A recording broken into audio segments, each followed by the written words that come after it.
గుంటూరు జిల్లా బాపట్లలోని ఆచార్య ఇంజనీరింగ్ వ్యవసాయ విశ్వవిద్యాలయం వ్యవసాయ కళాశాలలో ఈటీవీ ఈనాడు ఆధ్వర్యంలో సుజలాం సుఫలాం సదస్సు నిర్వహించారు. కళాశాలలోని రైతు విగ్రహం వద్ద నీటి వనరుల పరిరక్షణలో అంతా భాగస్వాములు కావాలని నినదిస్తూ వ్యవసాయ కళాశాల విద్యార్థులతో పాటు లిటిల్ ఫ్లవర్స్ పాఠశాల విద్యార్థులు మానవహారంగా ఏర్పడ్డారు. అక్కడి నుంచి కళాశాల ఆడిటోరియం వరకు ప్రదర్శన చేపట్టారు. స్థానిక ప్రజాప్రతినిధులు, స్వచ్ఛంద సంస్థల ప్రతినిధులు, రైతులు ఈ కార్యక్రమంలో పాల్గొన్నారు. ప్రతి ఒక్కరూ నీటిని పొదుపు చేయాలని వక్తలు పిలుపునిచ్చారు. ప్రతి గ్రామంలో ప్రతి ఎకరా భూమిలో కూడా ప్రతి రైతు కూడా ఈ యొక్క సేద్యపు నీటి కుంటలను ఏర్పాటు చేసుకోవడం ద్వారా భూగర్భ జలాలను మనం పెంపొందించుకోవచ్చు.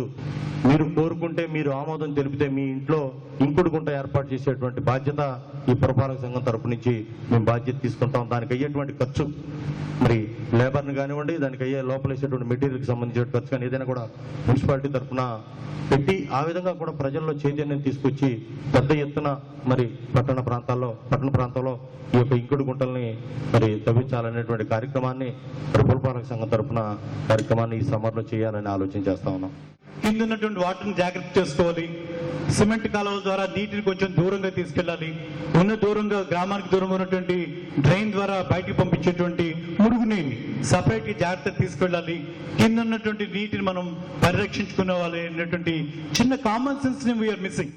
కాంపౌండ్ టెక్నాలజీ కూడా గవర్నమెంట్ చాలా ముందుకు తీసుకుని, మేము చెప్పిన ఏ టెక్నాలజీ అయితే తీసుకుని ప్రతి గ్రామంలో ప్రతి చోట ఎక్కడైతే ఎన్ని ఫామ్ పాండ్స్ కావాలి అన్ని ఫామ్ పాండ్స్ ఇవ్వడానికి ముందుకు వస్తుందో తెలుసుకున్నాక మేము చాలా ఆనందించాం. ఎందుకంటే ఒక సాంకేతిక పరిజ్ఞానాన్ని గవర్నమెంట్ వారు ఎప్పుడైతే దాన్ని ఆచరణలో పెడతారో అప్పుడే ఆ సాంకేతిక పరిజ్ఞానానికి ఒక దిశాదర్శనం వచ్చినట్టు అవుతుంది. ప్లస్ రైతులు కూడా ఉపయోగపడుతుంది. మనం వాడుకునేది రోజు మనం 100 రూపాయలు సంపాదిస్తే కొంతమంది 110 ఖర్చు పెట్టేవాళ్ళు ఉంటారు. కొంతమంది 50 రూపాయలు ఖర్చు పెట్టి 50 రూపాయలు దాచి పెట్టుకునే వాళ్ళు ఉంటారు. అలాగే నీరు కూడా, మరి నీరుని కూడా మనం అంట్లు దోమే విషయంలో కానీ, బట్టలు ఉతుక్కునే విషయంలో కానీ, మరి మొక్కలకు పోసే విషయంలో కానీ వేస్ట్ చేయకుండా పొదుపు చేయాలని కోరుకుంటున్నాను. వర్షం వచ్చినప్పుడే నీళ్ళు నిల్వ చేయాలి తప్పితే, ఉదాహరణ మంచు కురుస్తూ ఉంటుందండి. మంచు కురుస్తూ ఉన్నప్పుడు మంచు గాలుగా మంచు వెళ్తూ ఉంటుంది. ఈ చెట్లు ఆ గాలిని ఈ మంచును అట్లా ఆపినప్పుడు ఆ చెట్ల ద్వారా మంచు నుంచి పొట్లు కూడా అక్కడ భూమిలో పడతా ఉంటుంది. మనం ఎవరో పట్టించుకోవట్లా. లభ్యమైనటువంటి నీటిని సాగు కానీ తాగు కానీ వినియోగించుకోకుండా మనం అలా వేస్ట్ చేసుకోవడం జరుగుతుంది.